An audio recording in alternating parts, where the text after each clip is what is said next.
أعوذ بالله من الشيطان الرجيم بسم الله الرحمن الرحيم صلاة وسلاما عليك يا سيدي يا رحمة للعالمين وعلى آلك وأصحابك يا سيدي يا شفيع المذنبين.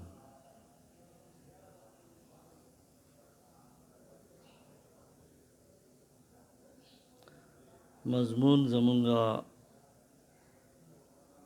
تکمله وا په اسباب التخفیف کی. اسباب التخفیف په تکمله کې درې فصله وو. په هغې کې 2 فصله تیر شوي دي. چې یو فصل په انواع التخفیف کې وو او هغه انواع 2 قسمه، او دویم فصل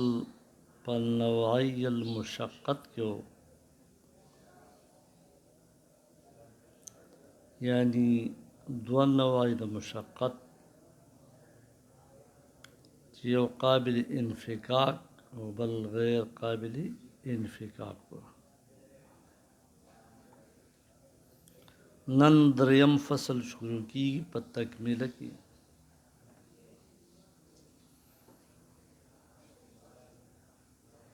لہذا نننی مضمون او موضوع دا الفصل الثالث فی بعض امور مخففة وهي 6. په تکمیله د اسباب تخفیف کې دریم فصل په بیان د بعض امور مخففو کې دي، لکه مستقل بعض امور مخففه په عباداتو کې یا په معاملاتو کې یا په قضا کې یا په اجتهاد کې یا په طلاق کې، چې د هغې به د خپل امر سره تعلق دي. مخلوط بنی په عبادت کې، یعنی په امر اول کې مثال صرف عبادات دی. دغه رنګ په امر ثانی کې به مثال صرف عقودی، چاہے هغه عقد مالی دی یا غیر مالی لکه شرعی نکاحی دی. دا ټول شپږ امور دي چې شاید ضمناً د هغې ذکر مخکې شوي او مستقلاً به د هغې ذکر اوس کېږي.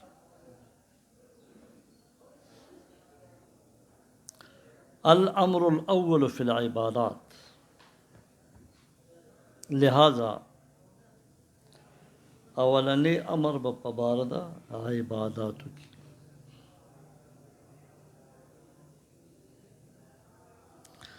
عبادات جمع د عبادت او عبادت بندگی ده.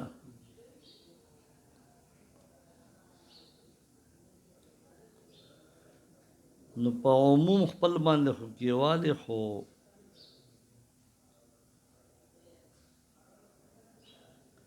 په خوب کې به هم د شریعت نه تپوس کې، په ویښه به هم د شریعت نه تپوس کې، په خوراک او تللو کې به هم کې، دا بندگی دې ټولو امورو له شامل ده. لیکن نبی علیہ السلام چې فرمایي الدنیا سجن للمؤمن،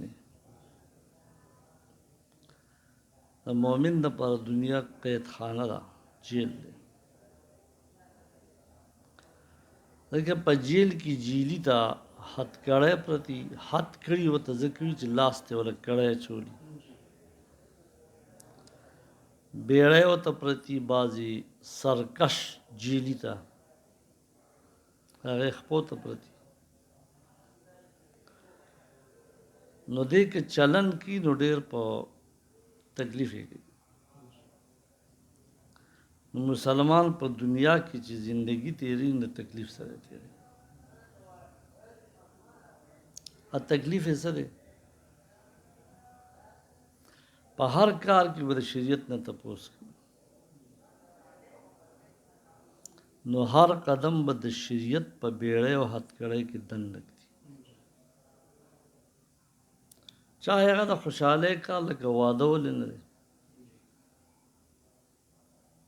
نو ټیک دی چې نکاح سنت دي خو ضلالت او گمراهي او مزامیر هو پکې نه اسراف بنه کی بزر بنه کی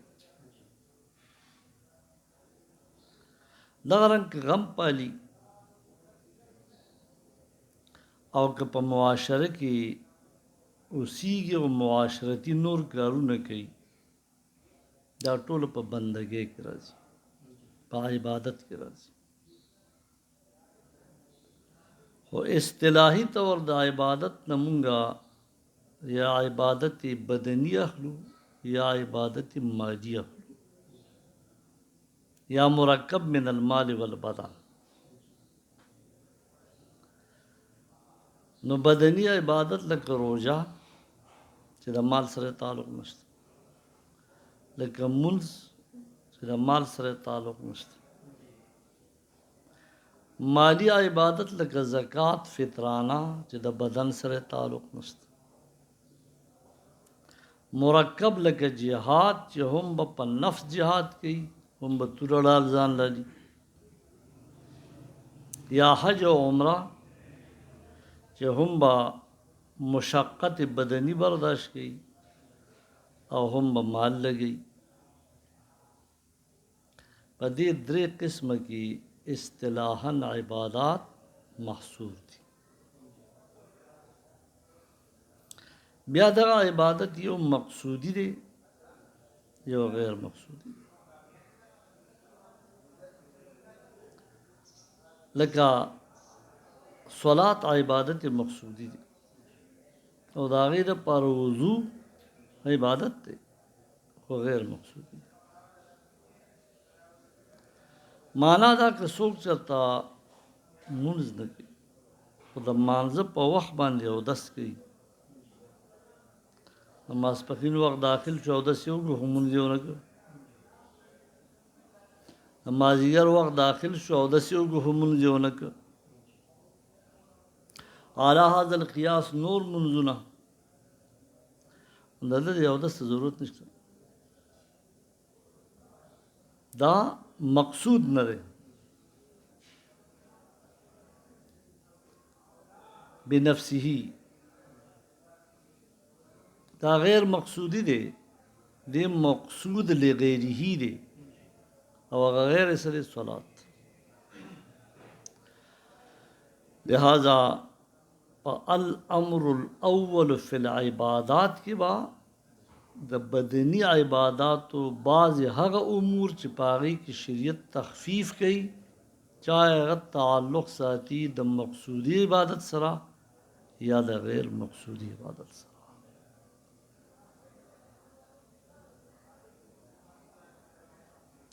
عدم الوضوء لمس المرأة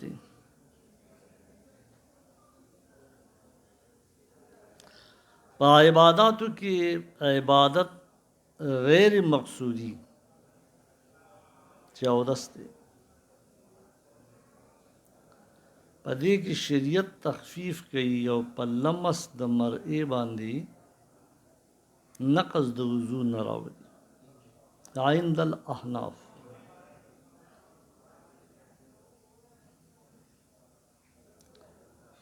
نو که چا د زنانه سره لمس شو لکه په سره لاس کې لاس ملو زنانه دا او دې د هغې محرم دی لکه زوی دی او اکثر میندې بچي ښکلی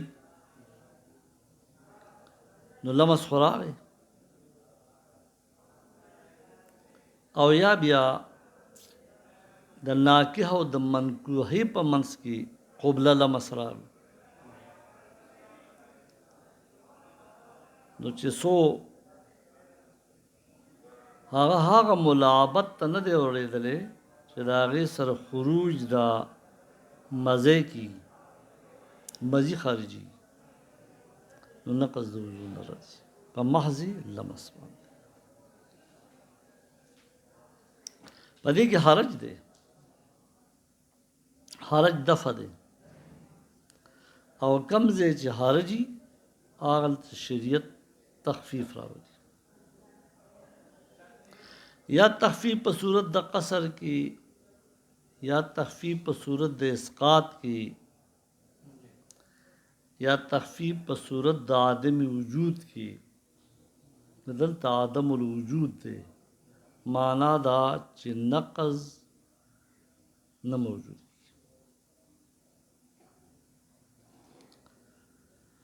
خدا پنځ د امام ابو حنیفه رحمه الله د امام شافعي رحمه الله پنځ باندې خو په لمس د مرئي باندې نقض د وضو راځي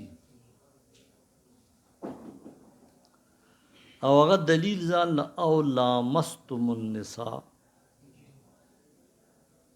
دلیل راوړي مونږ وی او لامستم النساء نه مراد جماع ده او پاره نقض د وضو نه غسل لازمي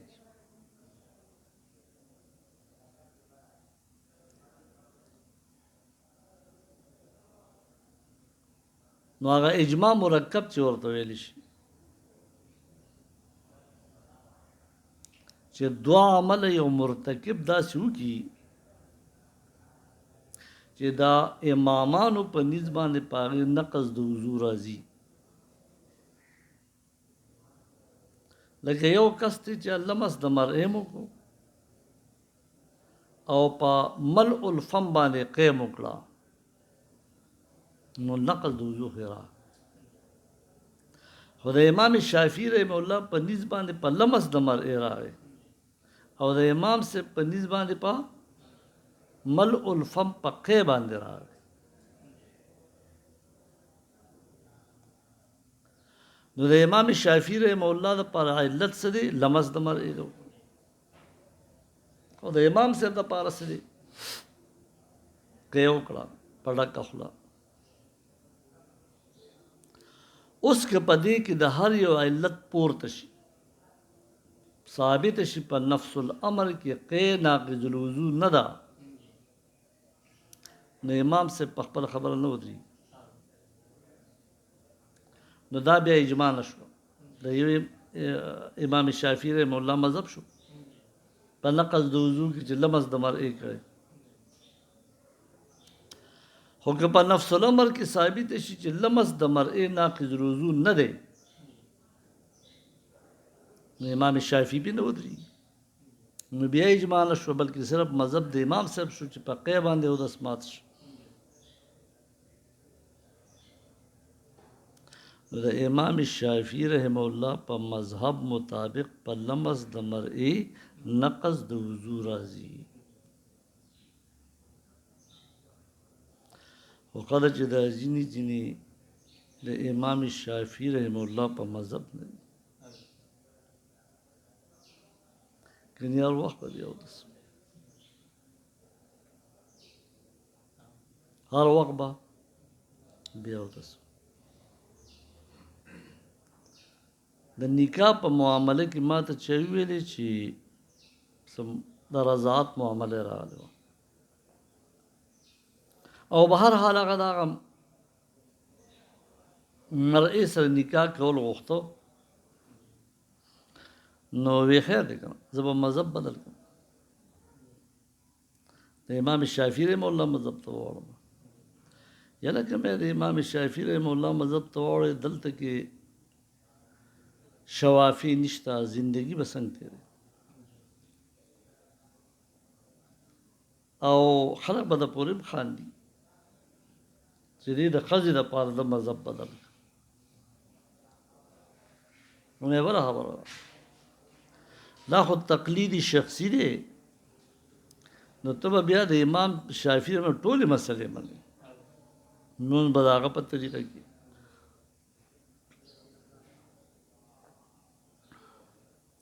نو مې هغه خو فرمایي چې نبي علیه السلام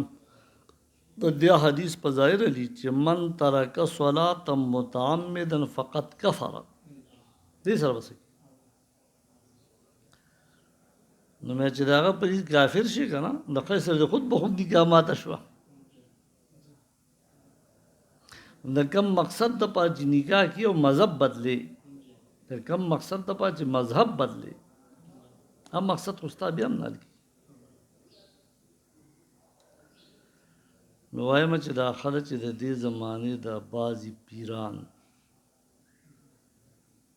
احناف دي، شوافي نه دي، کنې دي ته خدا مستورات راشي دوی وله په سر لاس کېږي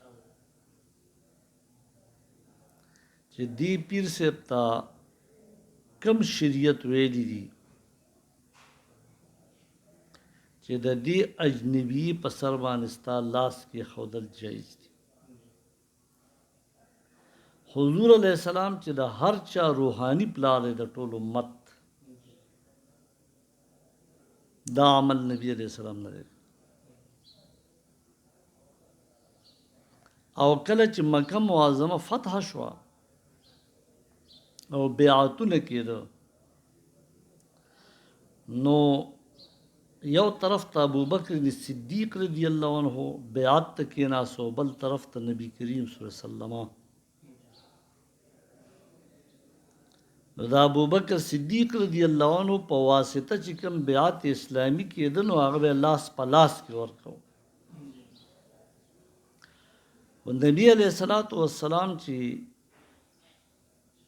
د کومو زنانو بیعت کو، نارینو سره د زنانو هم، نو یو لوښی ورته د اوبو داسې پروت و، نو نبی علیه السلام به په هغې کې لاس ډوب کړو او بیا به یې راوویستو، بیا به یې زنانه ته ویل ته پکې لاس ډوب کړه او بیا یې راوباسه او کلمه شهادت ووایه. نو که دا د شفقت لاس کې ښودل په اجنبیه باندې د هغې په سر له غیر محرم وي، د حضور علیه السلام نه زیات امین بل څوک نشته. دا به هغه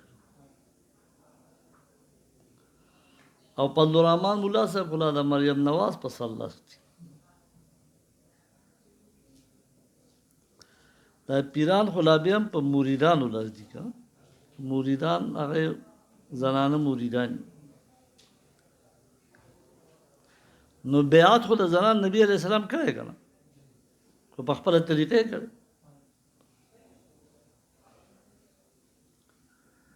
نو د دې مطلب چې زنانه مرید نه جوړېدی شي، څنګه چې هغه پیر نه دی که نه،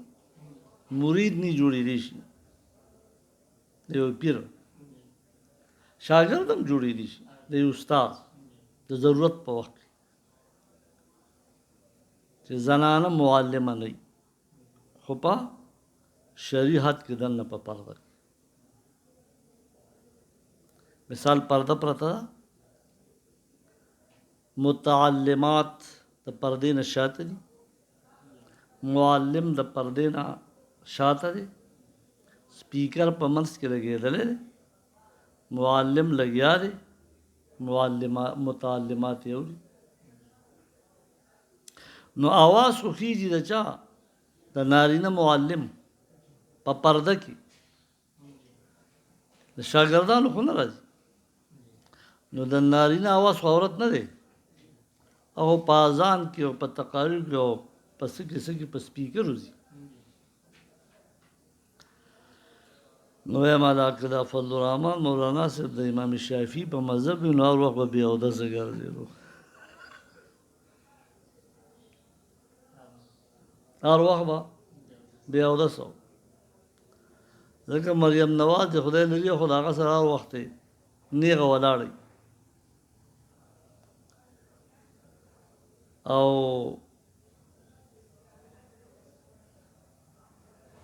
په محاذات کې بالکل اوږه په اوږه باندې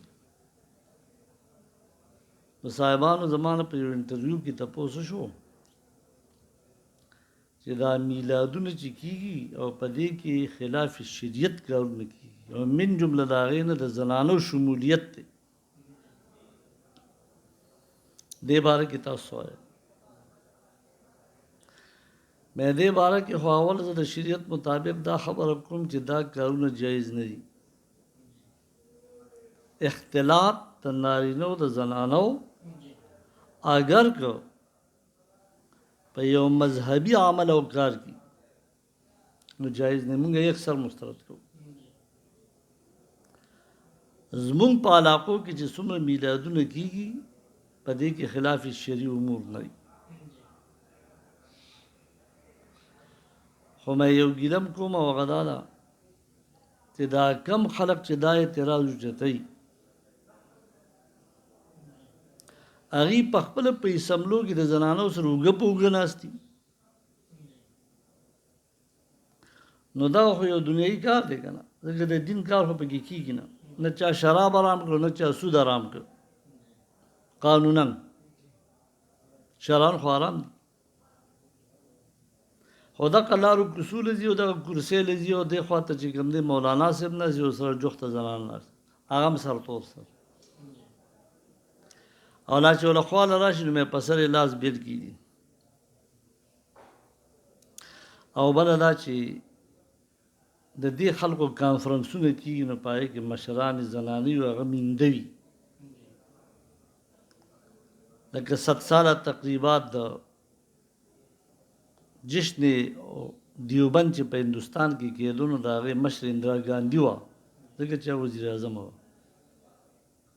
اوس یو کار شوی دی د فلسطین په باره کې په کراچۍ په سزای کې جماعت اسلامی خالص د زنانو جلوس ایستی دی نو زنانه روډ ته رایستل او جلوس کول دا اسلامي کار دی که دا غیر اسلامي دی نو جماعت اسلامي نشو غیر جماعت اسلامي شو او بیا ورته ټولې ناستې دي په سټیج ورته نارینه تقریرونه کوي دوی ورته مخامخ مخاطبات دي او دوی ورته مخاطبین دي نو ما چې داسې خو هم نه ده په کار که نه چې بل یې کي نو بدعت دی او چې زه یې په خپله کوم نو سنت دي نو غرض مې دا و چې وایي غلبیل راپاسي کلوزي ته وي په تا کې 2 سوري دي او د معدن صاحب خبر چې ځان ته ګوري نه چې په شرمونو شرمېدلې ټول سوري سوري نو بیا خو به د دوی هر وخت یو دسونه ماتو نو شریعت وایي په لمس د مرئې باندې امام ابو حنیفه رحمت الله فرمایي په لمس د مرئې باندې نقض د وضو نه راځي دا حرج دی د لور سره به لاس ملاوي زوج او زوجه په خپل منځ کې مور او زوی په خپل منځ کې دا اجنبي خو ته وباسه دا خو هسې مرامي دي دا کار عمل حرام دی که چېرته کې نقض د وضو پې نه راځي نو عمل خو حرام دی نو یو په الامر الاول فی العبادات کې یو مثال د هغې څه شو د دفع د حرج په وجه باندې عدم الوضو بسبب مس المرأة نمبر 2 عدم النیت فی الوضو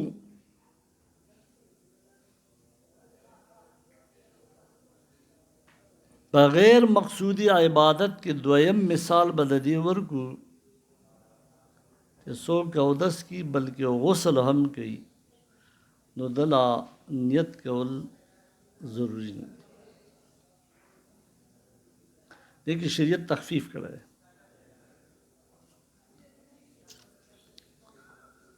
اگرچہ انما الاعمال بالنیات تے او د نیت نه مراد معتبر نیت د زړه دی. امام ابو حنیفه رحمت الله فرمایي چې یو کس د جنابت غسل وباسي او نیت یې ورودانګل نو دې دا نیت خو نه کوي او ټول بدن یې لوند شو الا ان چې د ویښتو بیخونه هم لانده شو او د په بدن کې وچ ځای پاتې نه شو نو که د 3 کرته په ځان اوبه راوا نړولې بدن یې ونه مږ نیت یې وله ونه کړ د ده غسل وشو او وایي که په لار روان دی او په شیبو ګڼ باران او د سر نه تر خپو پورې داسې لوند شو لکه څنګه چې غسل تقاضا کوي نو ده خو نیت نه دی کړی دې غریب په باران کې روان دی خو د ده غسل وشو نو داسې چې هر شی له نیت وي نو دا حرج دی. اما القیاس که دې ته واړی چې یاره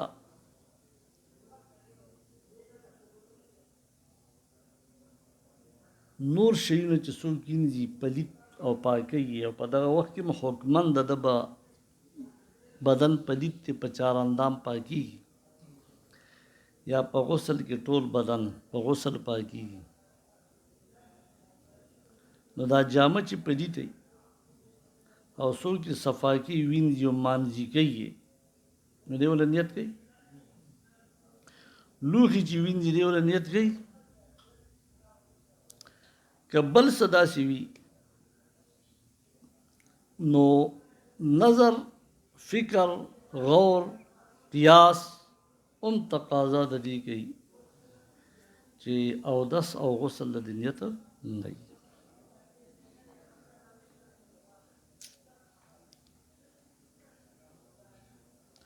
اسقاط القراءة عن الامام په عبادت مقصودی کی مثال دا دو په عبادت غیر مقصودی کی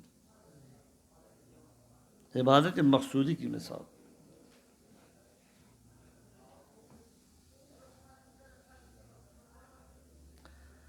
اسقاط القراءة عن الامام کی مویل نه په زمانه سبقت لسان عن الماموم دیکھا اسقاط القراءة عن الماموم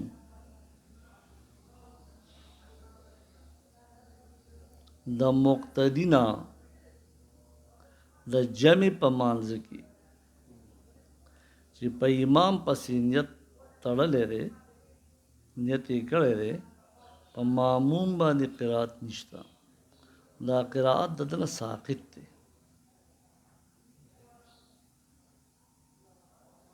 په دوه وجه یو خود ته حکم د استماع دی اذا قرئ القرآن فاستمعوا له دویم ورته حکم د انصات دی وانصتو چې قرآن لوستی شي نو ته به کوشش کړې چې دا واورې او خاموش شي نو چې مقتدیم لګیا دی قرات وایي نو د خپل قرات ته سوچي کې د امام هغې ته به سوچي دی خو استماع د امام د قرات نه کوي هلته حکم دته د الله طرف نه دا دی چې قرات لوستی شي دا قید نشته چې په مانځي کې بغیر د مانځي امام کې بل څوک کوي دی به د هغې د اورېدو کوشش کوي به اوري او خو به اوري هله چې دی هغې ته غوږ کېږي په خپله قرات نه کوي او دویم چې دی قرات کوي نو خاموش خو پاتې نشو دی خو لګیا خپل تلفظ کوي او بهترین خفا په قرائت کې هغه دی چې کم از کم دی په خپله اوري که چې په زړه کې ویم دا نشته ښه چې دی خفي مونځ کوي نو چې کم از کم هغه څومره خفي چې د هغې هغه ښکارو خو دې په خپله اوري که نه نو چې دې په دې انداز باندې خفي مونځ کوي نو ده خاموشي وکړه خاموشي خو ده ونه کړه لہذا حرجم دی چې دا دواړه یو کي هم هغې ته غوږ دي هم خپل قرات کوي هم خاموشي کې هم په خپله قرات کوي وجه پکې هم دا ده چې دې استماع کوي په قرآن عمل کوي دې انصات کوي په قرآن عمل کوي او دویمه ده چې نو د دې جمعې د مانځه خو ده ته سهولت هم ورکول دي که نه چې دې قرائت هم وایي تسبیحات هم وایي تشهد هم وایي صحیح شوه ثنا هم وایي نو څه ریلیف خو ده ته میلاو نه شو د جمعې د مانځه نو کم از کم په دې جمع په مانځه کې د مقتدي قرائت نه لوستل یو سهولت هم پیدا کړي چاته مقتدي ته باقي په دې کې بحثونه چې کوم قرائت خلف الامام دی هغه تاسو په دور حدیث شریف کې د هغې مکمل بحثونه اورېدلي چې فاتحه خلف الامام دا ثابته ده په خبر واحد او اذا قرئ القرآن فاستمعوا له وانصتوا دا قرآن دی نس دی نو چې کله تطبیق کیږي نو فبها که نه کیږي نو بیا خبر واحد متروک العملی په هغې باندې عمل نشي کېدی قرات الامام قرات له د امام قرات د مقتدی قرات ته فاستمعوا له وانصتوا دا تعارض دی د قرآن او د خبر واحد لہذا خبر واحد متروک العمل دی تطبیق ناراضی او قرآن معمول به دی نو د احنافو په نیز باندې ځکه فاتحه لوستل خلف الامام نشته پاتې شوه استدلال د دې حدیث نه چې لا صلاة الا بفاتحة الکتاب نو احناف وایي چې د دې محمل منفرد مسئول دی که څوک ځان نه لمونځ کوي نو هغه به فاتحة الکتاب وایي بیا چې فقروا ما تيسر من القرآن او لا صلاة الا بفاتحة الکتاب د دې خبرې واحد او د قرآن تعارض د منفرد مسودی د پاره راشي نو تطبیق یې کیږي نو موږ وایو چې مطلق قرائت د فقر ما د عموم په وجه مطلق قرائت فرض دی په قرآن کې د هر ځای نه لوست او خاص سورہ فاتحه دا واجب ده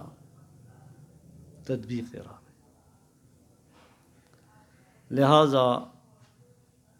د استماع او د فائدۃ الجماعت په بنیاد باندې په عباداتو کې د مامومي د مقتدی نه قرائت ساقط دی په دې باندې نشته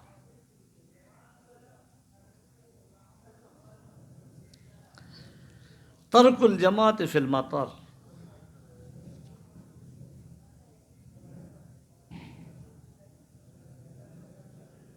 پا عبادت مقصودی کی چې مونځ دی او د جمعې مونځ دی او د اقیم الصلاة وضاحت او تفسیر چې کیږي نو اقامت الصلاة په خپل وخت کې په خشوع خضوع د جماعت سره مونځ اقامت الصلاة او حدیث مبارک کې چې لا صلاة لجار المسجد الا فی المسجد عذر د دینه مستثنا نو یو طرف ته خو د جمع د مانځه دا احکام دي چې لا صلاة لجار المسجد الا فی المسجد. جار المسجد کې د طالبانو مرضی په کمر کې عمر نه کوي ها کم ځای به کوي په جمع باندې. ګاونډي کور چې ورسره نږدې دی به ځان لمونځ نه کوي په کوم ځای کې به کوي په جمع باندې. باقي او وارث دار چې د څوک طالب بیمار دی په کمره کې لمونځ وکړي نو صحیح ده عادت به نه جوړ. ګاونډي ته ضروریات دي هغه عادت به نه جوړوي. نو یو طرف ته خو حکم دومره سخت دی او بل طرف ته ترک الجماعت جایز کوي پس کې په باران کې. نو اوسني حالات خو نه دي اوس خو ماشاءالله ټولې کرسي پخې دي او پخوا چې دا کرسي او دا ګلې او دا لارې مارې کچوي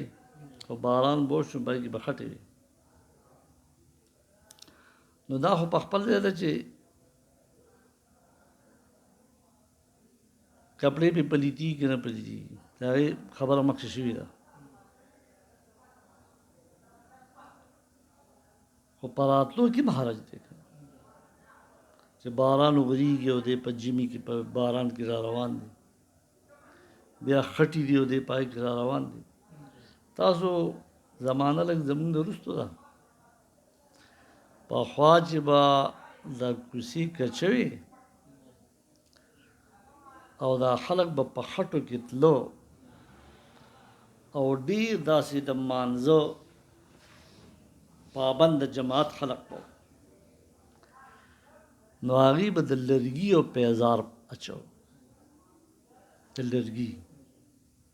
هغې ته به یې کڼاوې وي نو د هغه پیزار چې دا پیزار دی که نه په دې کې خپه پرته ده نو تقریبا 3 انچه یا 4 انچه داسې 4 به وه 4 انچه خوشه به وه دا به د دې سپلی د دې لرګي سپلی خپه وه دلته او دلته او په دې کې به 2 تسمې لکه دا هوایي چپل چې دي دا به لګېدلي وو دلته پیزوانو یو هغه به دې خوا ته تللی یو به دې خوا ته شاته به یې چڼیا وه دا به د لرګي جوړې وي دې ته به یې کڼاوې وي. نو دغه خلق او د هغه بغیر د لښتې نه په هغې کې نه شی تللی د هغې سره به یو زانګ و یو لوړ و هغه به یې لګو او په کڼاوو باندې به تلو د ده خپه پنسه د پرتوګو دا به د خټو نه بچ وه نه حرج نه دی حرج دی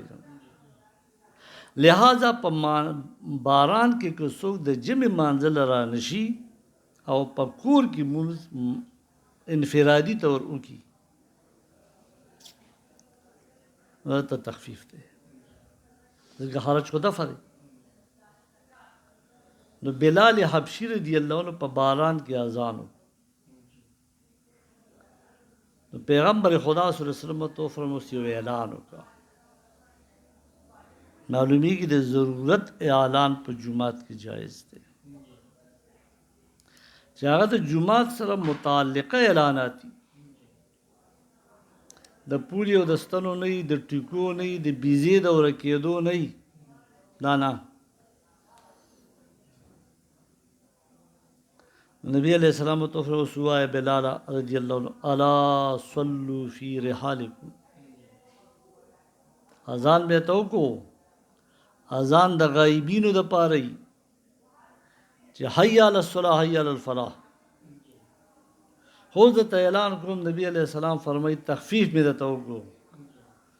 لمونځونه په خپلو کورونو کې اهل سنت کے لیے خوشخبری سو چې دا تخفیف خدای کړی که نبی علیه السلام دا چا وي الا صلوا فی رحالکم نبی علیه السلام نو چې دا وایي جس کا نام محمد والی ہو کسی چیز کا مالک و مختار نہیں. نو دغه پیغمبر علیہ السلام خو فرمایلی دي چې لا صلاة لجار المسجد الا فی المسجد. و چې وې کاته نو رحمت للعالمین دی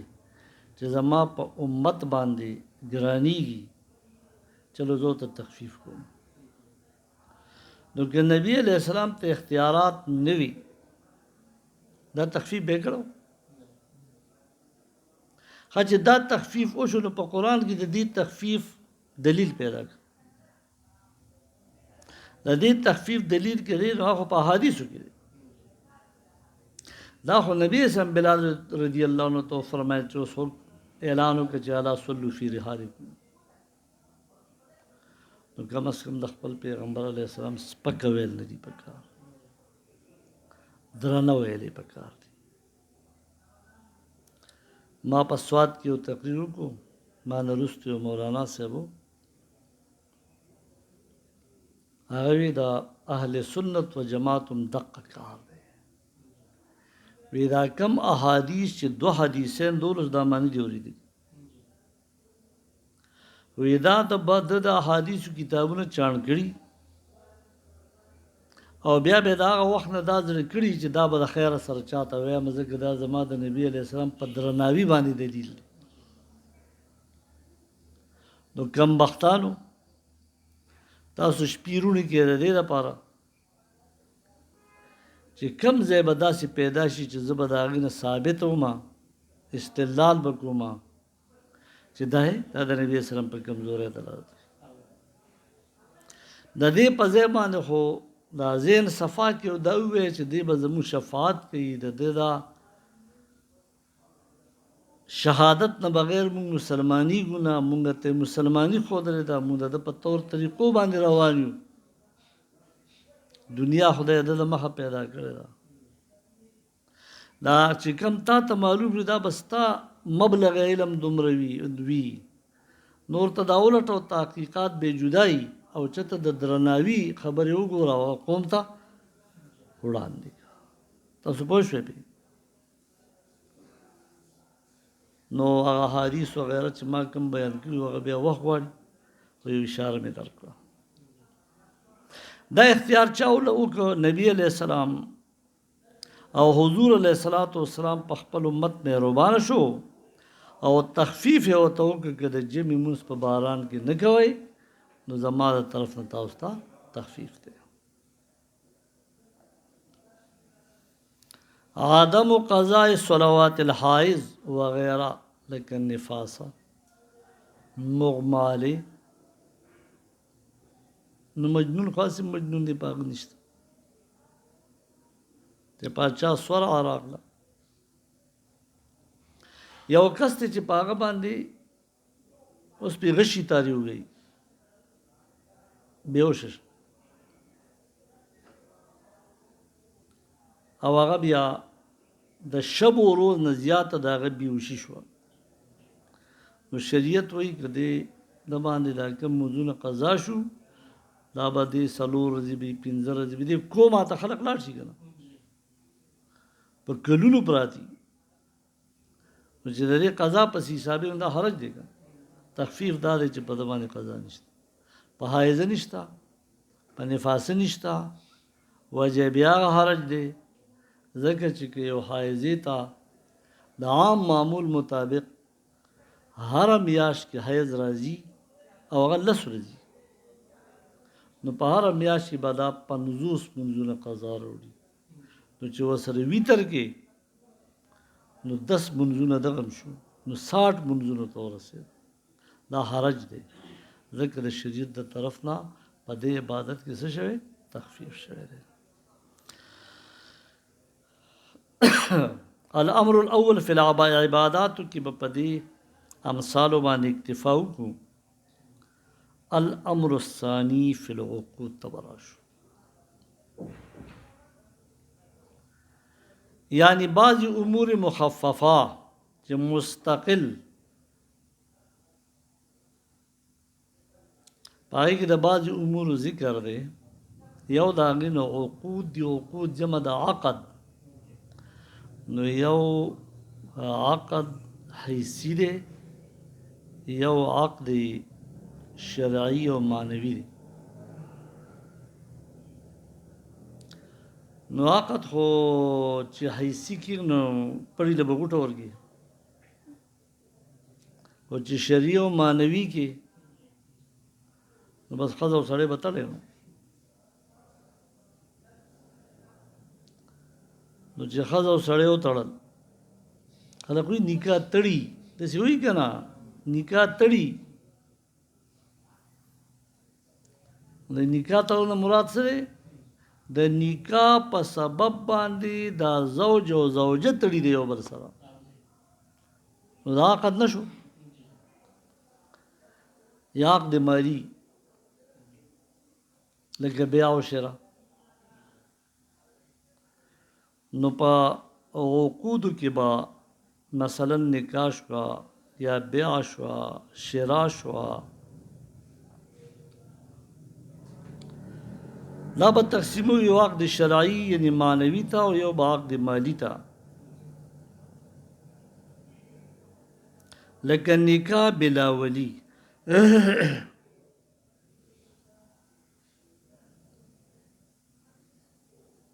قرآن کی راضی حتی تنکح زوجا غیرہ او تنکحو د مؤنث سیاره. نو که یو خاوند ښځه طلاق کړه او دې بیا هغه په نکاح کې راوستل غواړي او هغه مغلظه ده، نه جایز کېږي. نو حتی د پات انتها د غایې راوړو، حتی تنکحه څو پورې چې دې ښځې د بل خاوند سره نکاح نه او بل خاوند بیا طلاق کړي او د هغه سره عدت تیر شوی او جما پکې شرط. حضرت بریر رضی الله عنها د خپل تاو خاوند نه طلاق واغست، ناچاکي راشي. بیا نبی علیہ الصلوۃ والسلام ته راغله، نو ویې چېرې زه زوړ خاوند ته واپس کېږم. نبی علیہ السلام ورته ولې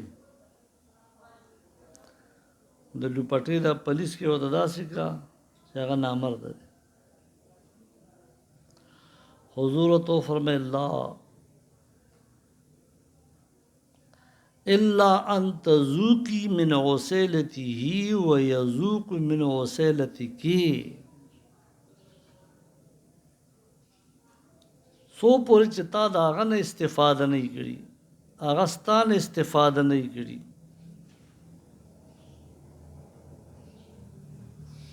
د هغې نه تعبیر په ذوق باندې وکړو، نو ته بل خاوند ته نشي. دلته جما را نه راغله، په جما خو قادر نه دی دویم خاوند. نو په دې ځای کې راځي چې حتی تنکح زوجا غیره، ښځه به په خپل اختیار د بل خاوند سره نکاح وکړي، بیا چې هغه طلاق کړي عدت یې تیر شي او بیا دا زوړ خاوند، نو وبعولتهن احق بردهن ان ارادوا اصلاحا دی. خو یو بل سره بیا نکاح دا زنانت سہولت او تخفیف دی که نه دی؟ کله به ورور وي چې نه زه خو دوی له نه ورکوم، کله به پلار وي چې زه دوی له نه ورکوم، کله به مور وي چې زه خو دې فلاني له نه ورکوم. نو دا اوس چې صاحبانو دا یو شی راوتی دی، خدای ته وساتئ تاسو نو نسل در نسل زموږ ستاسو ټول اولاد. کوټ میرج، دا کوټ میرج ولې ثابتېږي، ولې منظور دی؟ نو یو آزاد جنې ده، عاقله بالغه ده، هغه په خپل اختیار باندې ځان له خاوند خوښوي، مور او پلار یې نه ورکوي. یو ښځه خاوند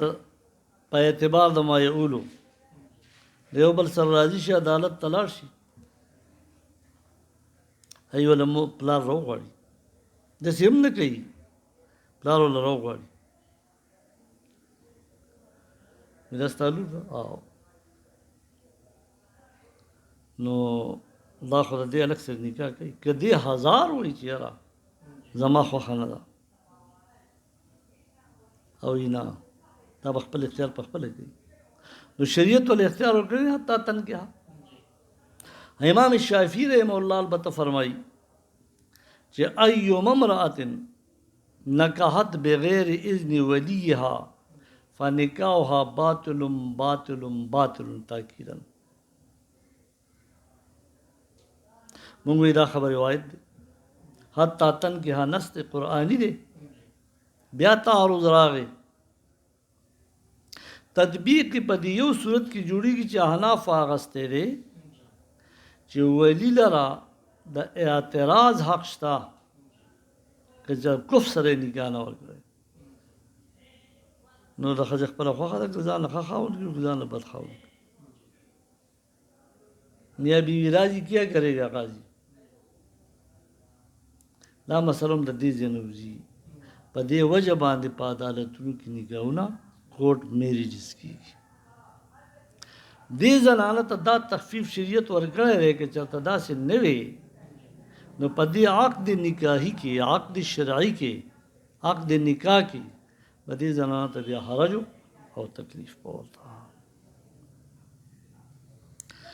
جواز النکاح بلفظ البيع والهبه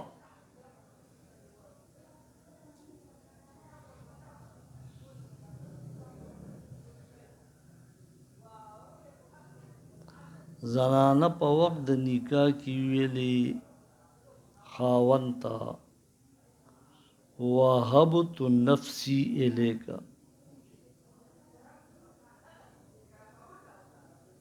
ما خپل ځان تا ته هبه کړی د بیع الفاظ راغلل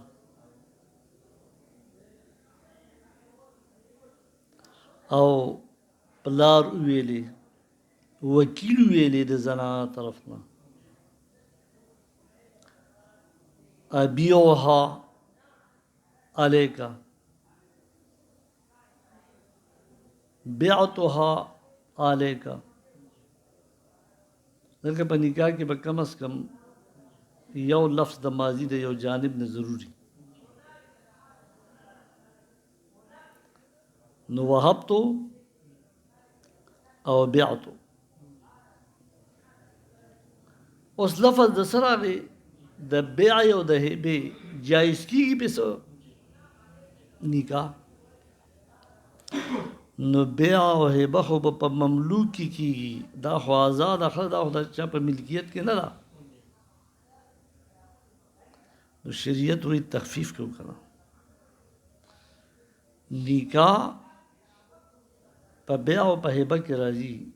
بیع او هبه په نکاح نه شاملېږي بیع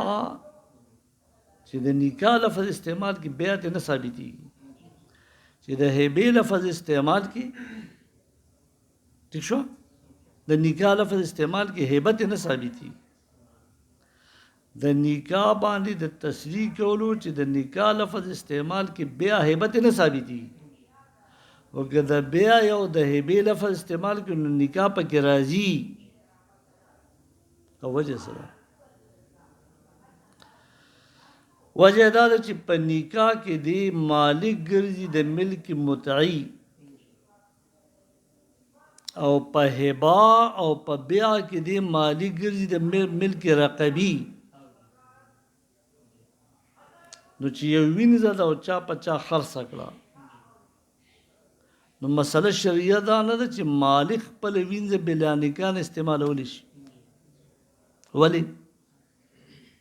هغه د ټول بدن مالک دی او من جمله د اعضاء د وینځه نه بوزاده نو نکاح ته پکې ضرورت دی دا خو د هغه ملکیت دی نو پوهېږې پې چا ورته یو وینځه هبه کړه د ده په ملکیت کې راغله که نه د ده مملوکه شوه موهوبه شوه د دې رقبې دی د هبې په صورت کې مالک شو که نه شو نکاح ته ضرورت شته نشته. هر کله چې په لفظ د بیع کې ملک رقبی راځي، په هبه کې ملک رقبی راځي، نو ملک متعی هم پاغي کې شامل شو. او که څوک لفظ د نکاح استعمال کړي د وینځي د پاره چې چاته هبه کوي پچې خرڅي او هغې ته څه وایي نکحتو د انکاح الفاظ راشي.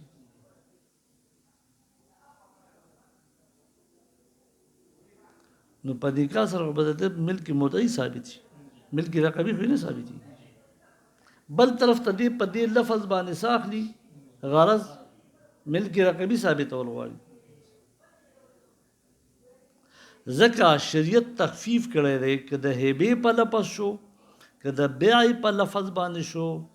او غرض یې تېنه ملک مدعي و، ملک مدعي په دې کې شامل دی،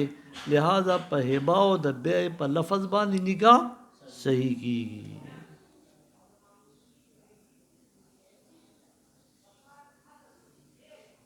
دا مسله د حقیقت او د مجاز ده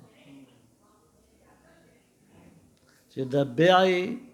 لفظ چې کم موضع له دی هغه به ترک شي، مجازن به د نکاح معنا واسطه شي. هبه چې کم په حقیقت کې موضع له دی چې بغیر د عوض نه چاته تملیک کې دا به ترک شي، مجازي معنا به ترې واخیستې شي. نو دلته کې اوس د حقیقت او د مجاز د پیژنګلو ځای راغی چې حقیقت موضع له دی او مجاز غیر موضع له دی. خدا سے غیر موضع له نه چې سے میرا مطلب اور ہے، سو قرینه به په منځ کې وي. نو قرینه ملک دی که نه، نو ملک یا رقبی او یا بوضعی. خو په رقبی کې بوضعی راځي او په بوضعی کې رقبی نه راځي. لہذا د یو طرف نه به مجاز اغستی شي، د بل طرف نه مجاز نشي اغستی. نو بیع په معنا د نکاح کیدی شي، خو نکاح په معنا د بیع نشي کیدی. د هبې نه مجازي معنا نکاح اغستی شي، خو د نکاح نه مجازي معنا هبه نشي اغستی. اوس که چرته کې داسې وي چې نه موضع له کې به لفظ استعمالیږي، په غیر موضع له کې لفظ نشي استعمالیدی، ستاسو څه خیال دی؟ حرج به نه؟ حرج به و که نه به؟ خو چې کله شریعت وي خیر دی چې یو لفظ عاقل بالغ استعمال کړ او د دې په موضع له کې دا محمل د دې نه جوړیږي، نو مجاز ته واړو او قرینه ولا وګوره.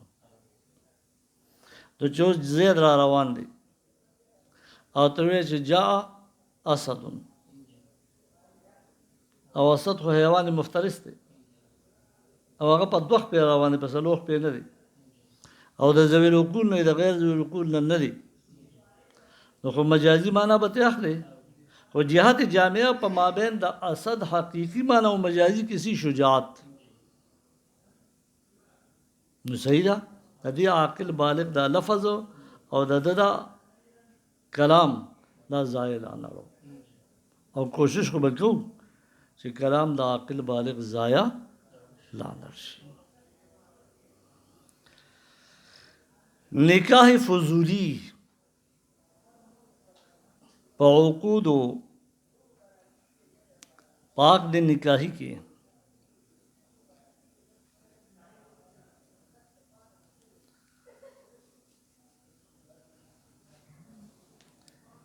یو کس چې ته اورېدلي وو چې دا پلانې هلک نکاح کوي، چې د ځای ګوري، هغه بل اورېدلي وو چې یاره دا فلانې زنانه هم د خپله لور ودول غواړي چې ته ځای وله ښه ګوري.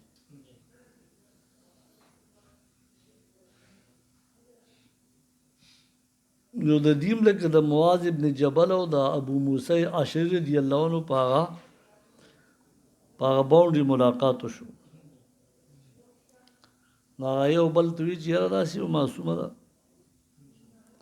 یا هغه بل وي زه خو مې ولک د نکاح کوم خو که چېرته نو راځه چې نکاح ولو تړو. ای جینۍ ده ځانه نه ده خبر، هلک د ځانه نه دی خبر چې زه یې دله ورکړم او ما یې دا ښځه وکړه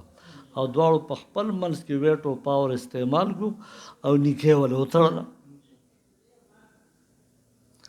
نو اجنبیانو بې خبره دو کسانو نکاح وتړله. دا نکاح په اجازت دا متعاقدینو پورې موقوفه ده، ضایع نه ده، بیکاره نه ده. نو چا هلک ته وویل هلکه تا خو یې پلانې وکړه، صحیح ده که نه؟ جینۍ ته وي تا خو یې پلانې له ورکړې، صحیح ده، دواړو اجازه وکړه. هغه نکاح چې موقوف او هغه صحیح نکاح شو.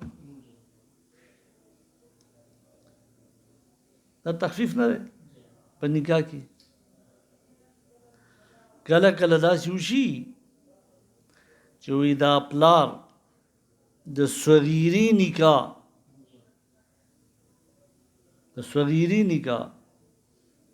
د صغیر یا کبیر سره کولی شي او غټ دلیل د عایشه صدیقه رضی الله عنها نکاح ده چې د نبی کریم صلی الله علیه وسلم سره ابوبکر صدیق رضی الله عنه کړی.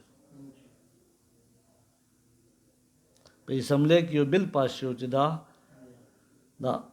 18 سال نه کمې دا نه کېږي. اوس هم قانون دقه دی.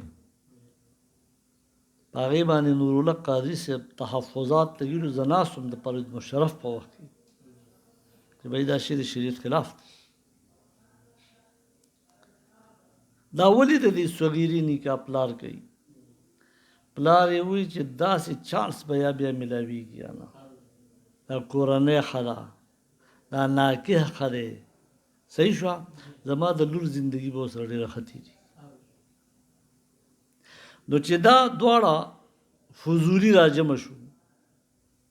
او په خپل منځ کې په نیک نیت وي چې بس یو چانس دی،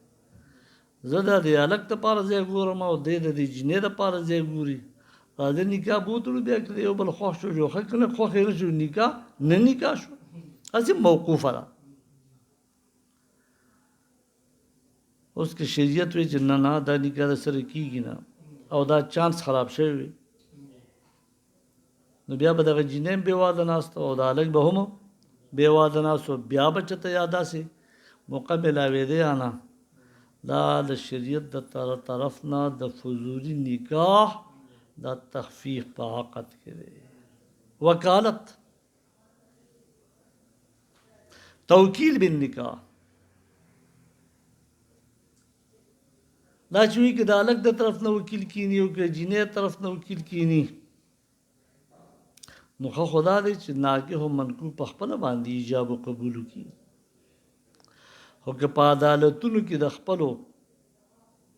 مقدمو دپاره وکیل نیولی شو نو دا یو شرعي امر دی، په دې کې نه شو، هغه دنیاداري ده. دا خو النکاح من سنتي دی. لہذا که هلک شرمیږي خپل بیان په خپله نشي کوي. رسم و رواج د پښتنو داسې چې جینۍ میدان ته نه راوځي، نور خو آلینو بالنکاح دی. نو د جینۍ د طرف نه وکیل او د هلک د طرف نه وکیل ایجاب و قبول کولی شي. خو یو خبره په کلیره ګورئ،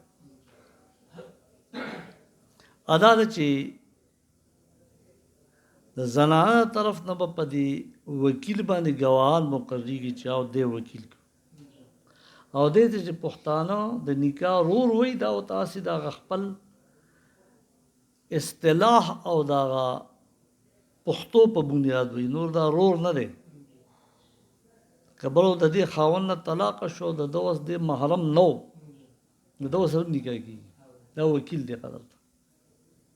اوس شریعت دا وکیل ولې قبول کړ؟ که په مقدمو کې او که په نکاح کې تخفیف راولي، اسانی راولي چې حرج واقع نشي. عقد مالی لکه بیع شرا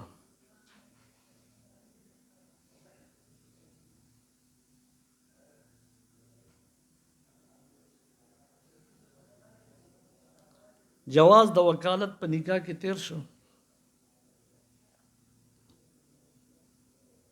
خيار عيب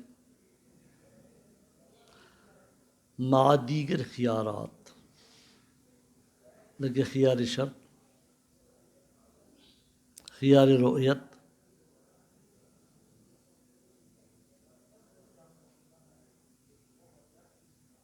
دا په عقد مالی کی تخفیف دی د شریعت طرف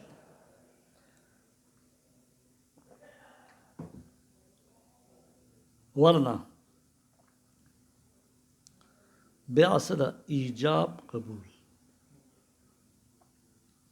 چې د بای د طرف د ایجاب وشو دا شی په دونه خرڅوم د مشتری د طرف نه قبول شو او زه په دونه باندې اخلم بیا صحیح ثابت شو دا درې ورځې شرط پکې کم نه راغلی چې زه پکې درې ورځې سوچ کوم یا بای وي یا مشتری وي دا د تخفیف لپاره چې په دې بیع کې د خطا شوی نه ستاسو هدایت په خيار عیب کې دي د خيار عیب په جواز کې دلیل راوړي حضرت حبان انصاری رضی اللہ عنہ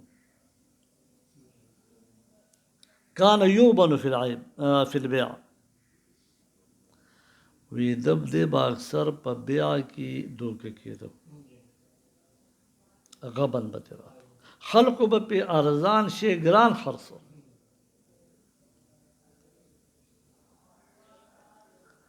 دوی ته نبی علیہ الصلوۃ والسلام فرمایل وی چې اذا بایعت فقل له لا خلابت ولی 3 ایام ګوره دوکه باندې کو بیر سره کومه خو 3 ورځې به زما اختیار نو خيار شرط شو ته چې راشي عزیز بچاته وخه کور کې به معصومانو ته وخه ماهر ته به وخه او دوی چې لکه دا خو ډېر ځان اغسته بس وته لاړ زما اجازه ده دا خو مناسب ریټ دی وې زما اجازه و چې لکه دا خو د بار په غبن فاحش خرڅ کړي دا خو ډېر ګران ما خرڅ مستاثر او درې ورځې شته کنه بس لاړ شو واپس کدا سہولت مشتری ته نوي نو بای خو په هغه خراب شي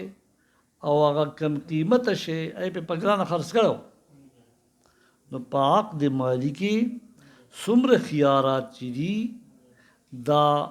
بای ته یا مشتری ته سہولت ته تخفیف ته یره پرس کې بای داسې دي زیادہ ساده ګل وي چې خلاص خلق دې وتا خو دې خو کسی وتا ارزان دی واجب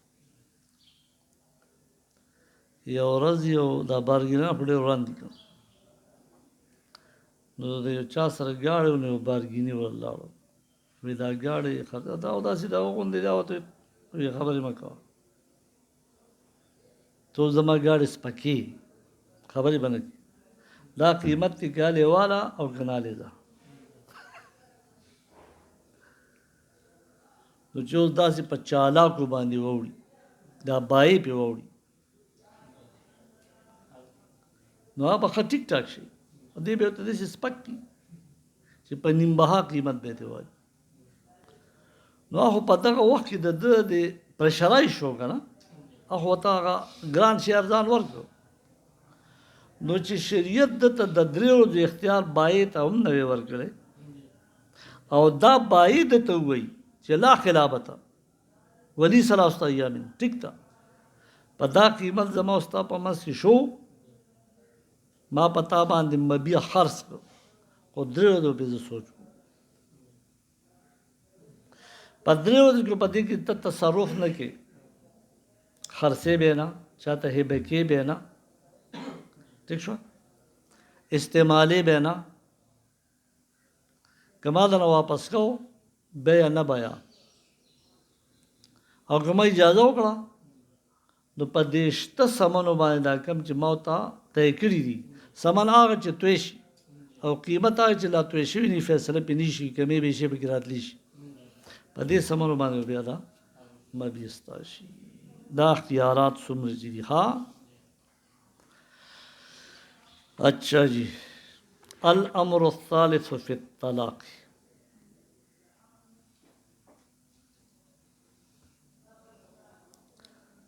دریم امر په بعض امور مخففو کې په باره د طلاق کې دی یعنی په طلاق ورکول او د طلاق ورکولو سهولت د رجعت سهولت د خلع سهولت په دې کې یا په زوج باندې تخفیف دی یا په منکوحه باندې تخفیف دی تفصیل یې دا دی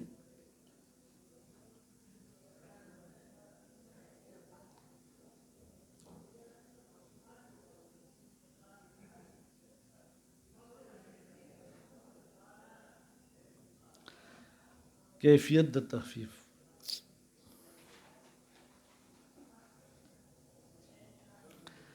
یو کس دی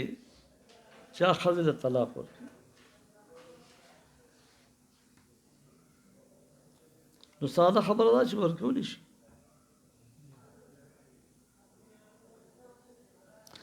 تاسو به وایئ چې په دې کې څه تخفیف دی په طلاقو کې یو تخفیف دا دی چې خاوند حق لري چې ښځه طلاق کړي په دې کې شریعت دی ناکح ته تخفیف کړی التخفیف یې څه دی چې ده ته دا حق حاصل دی چې د ښځه طلاق کړي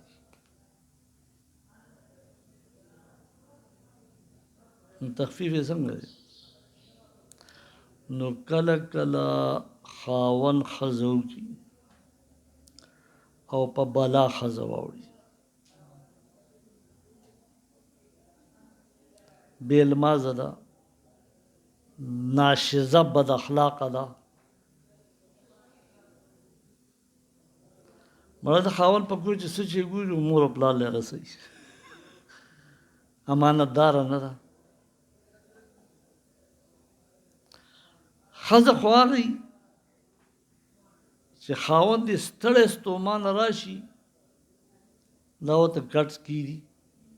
بالښت ورته کېږي اوبه وله راوړي او د هغه تندي ته وګوري د کتابونو لیکلي خبرې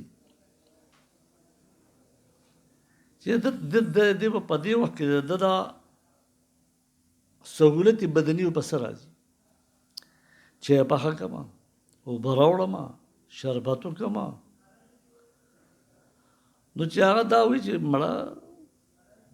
زه لږ دلته ستړی به پخلي کړم او څه کړم او ځایونه جارو کړم دې ستړی راغی نو شل پې شو نو په نو لفټ کې خاوند واغستو د دې خاوند او د دې ښځې کور به جوړ شي ما ته یو کس ویلي و چې د یو چت د لاندې په یو کمره کې یاره چې لس کاله یاد کړي څونه یاد کړو سره نیر دي دا ما او ښځه خاوند په خلا کې په بنده دروازه په یو کمره کې یو ځان لا خوا دیوال ته بل ځان لا خوا دیوال ته نه خبرې شته نه څه شته نه څه شته د دې دا زندګي به څنګه وي اوس شریعت دله د طلاقو دا حق نه وی ورکړی چې که بلا ده او که بلا نه ده خو اوس خو شوی کار دی دا به ساتي او دا اوس پرېښودی نه شي نو د مرۍ پړی به وکنه او خوښه خو یې ونه او د خو وی چې اوس مې ته جان چوړی وشي او شریعت دته دا حق ورکړی دی نو جان چوړی به نه کېده. نو دا طلاق ورکول چې کوم دي نو دا د شریعت د طرف نه ناکح ته څه دی؟ تخفیف دی. تاسو پوه شئ؟ دویم په طلاقو کې بیا طلاق رجعي. طلاق رجعي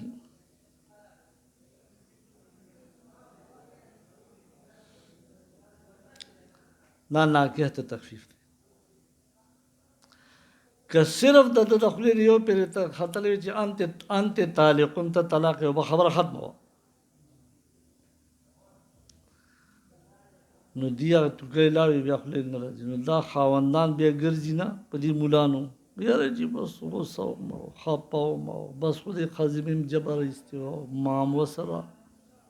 دا بیا وایي که نه. نو که په یو طلاق باندې دا ښځه د خاوند د نکاح نه مغلظه کېدې که د نکاح نه وتې دې خاوند ته به ګران نه و. کله کله خو داسې نکاح وشي چې په هغې کې تجرباتو ځمکې ورکړي شي، په تولو تولو زیورات ورکړي شي، بنګلې پسې ولیکلی شي، په یو پیره طلاق انت طالقون بنګلې هم لاړې، ځمکې هم لاړې، زیورات هم لاړو، سړی هم د پو ماتوت ودرېدو. پوه شوې؟ په طلاقو کې چې دا طلاق رجعي دی دا شریعت د ناکح ته سهولت ورکړی دی، دا د سره تخفیف دی چې خیر دی که د چا خبره میلو که دا خبرې د خولې نه ووته چې انت طالقون نو رجوع ورته کولی شي قولا یا فعلا. که دوه پیرې د خولې نه ووته هم رجوع کولی شي قولا یا فعلا. نو که دا تخفیف نه وي او دا سهولت نه وي نو دې ناکحینو ته به ګرانه وه که نه به وه؟ حرج به دې دپاره و که نه به و؟ امت مال امت مهرونه امت زیورات امت بنګلې تللی وې او هم به مقصد نه واصل شوی ښځه به یې نه نکاح نیستې. تاسو پوه شوئ؟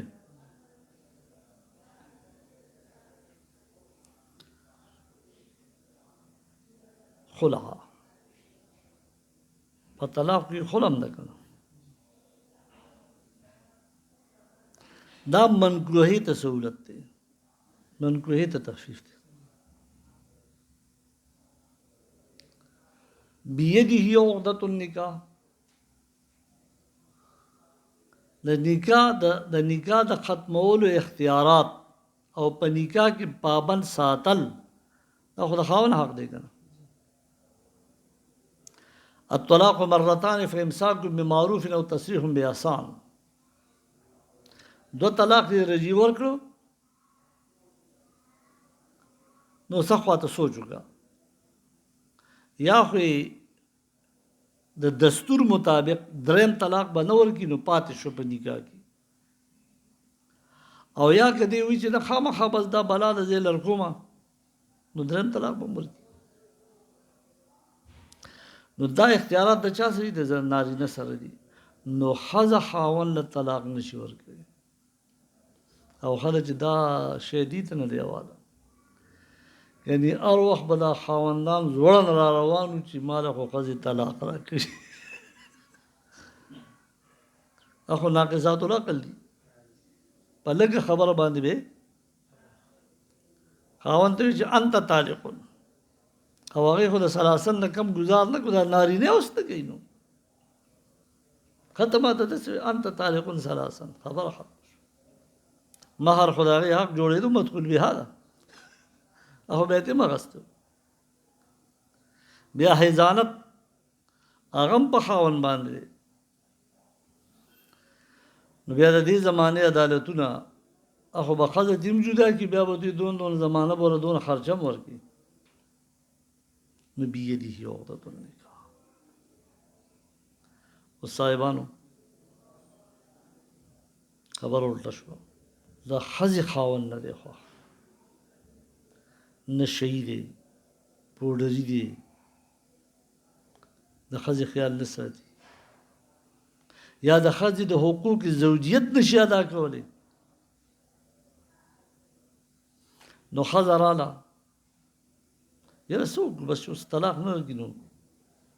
صبر کوو نو په آخرت کې به خدای ثوابونه درکړي، دې نه بغیر خو بل لار نه وه. شریعت تخفیف وکړو، وینا نه تم د خاوند نه طلاق اخیستی شي د خلې په صورت کې، نو چې مطالبه ښځه وکړي او خاوند پرې ورڅخه راضي شي دې ته خلع وایي. او خلع هم طلاق باین دی. په طلاق باین کې بینونت راځي، شته نکاح ختمېږي.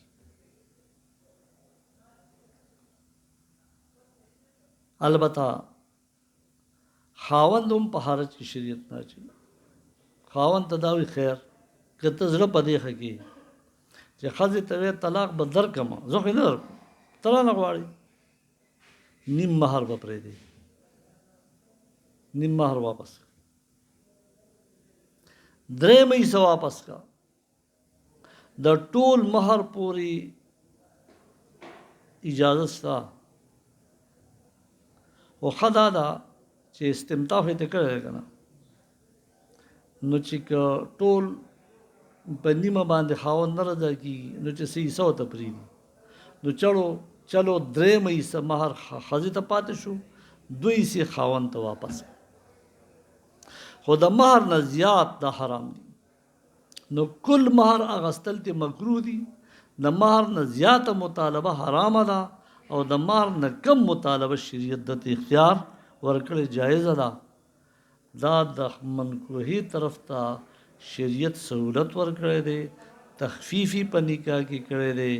که چرته کې دا خاوند سره د دې زندگی نه جوړیږي نو کم از کم شریعت دې ته دا تخفیف کی چې د خلې په صورت کې ته دې نه ځان آزادولی شي. دې باندې به بس کو کم سبق وشو، خو به هر حال نن زما میټینګ دی پېښور کې، زما بیا اسلام آباد کې دی، نو سبا خو د جمعې ورځ ده، صرف د جمعې د جمعې مونځ متاثر کېږي په حیثیت د خطیب، خو نن ورسره ستاسو کلاس هم ګڼټه متاثره شو، نو هغه هم ضروري خبرې دي د مدارسو د عوامي بعضې خبرې. واخر دعوانا ان الحمد لله رب العالمين. اللهم ربنا